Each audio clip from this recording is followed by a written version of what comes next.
అమరావతి అని చెప్పి నువ్వు రైతులను మోసం చేస్తూ ఉండవు, అమరావతి అని చెప్పి నువ్వు ప్రజలను మోసం చేస్తూ ఉండవు. 1,00,000 ఎకరాల అమరావతి అని చెప్తూ ఆ 1,00,000 ఎకరాలకు 2,00,000 కోట్లు తేవాలి అని అంటే ఆ 2,00,000 కోట్లతో నువ్వు నిరంతరం రోడ్లు వేస్తానే ఉంటావు. అమరావతి నిరంతరం కొనసాగుతుంది.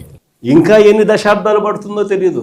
ఆ దశాబ్దాల కాలంలో ఈ 2,00,000 కోట్ల విలువ పూర్తి చేయడానికి 4 లక్షలు అవుతుందో 10 లక్షల కోట్లు అవుతుందో. 100% మనకు వచ్చే డబ్బులంతా శాలరీస్ కి సరిపోతున్నాయి. ఓన్ రిసోర్సెస్ శాలరీస్ కి సరిపోయినాయి. మళ్ళా ఏం చేయాలని అప్పులు తీసుకొచ్చి అవి కూడా చాలడం లేదు. ఆ 2 లక్షల కోట్లలో 10% పెడితే చాలు.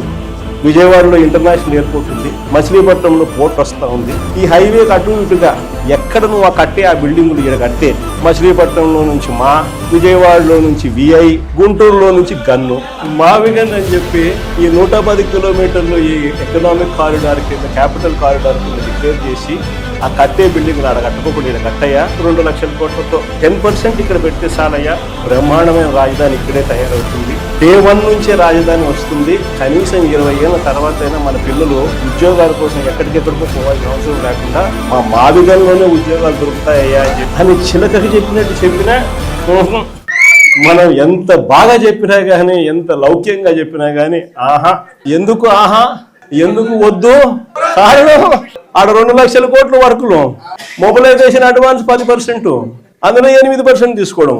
సో ఈ ఆదాయాలు అనేటివి ఉండవు కదా మావిగన్ అంటే. దాంట్లో కాంట్రాక్టర్లు ఎవడు అంటే ఒకడు ఈనాడు వియంకుడు, ఇంకొకడు బలుసు శ్రీనివాసరావు, ఇంకో బినామీ. అంత ఇల్లే దోచుకోవడం, పంచుకోవడం, తినుకోవడం. అందుకని జగన్ ఏం చెప్పినా ఇంకొక ఆయన ఆంధ్రజ్యోతి ఆయన నుంచి ఆయనకు ఎంత బాధనో, దోచుకునేది, పంచుకునేది, తినుకునేది కట్ అయిపోతుంది అని చెప్పి ఆయనకి ఎంత బాధ.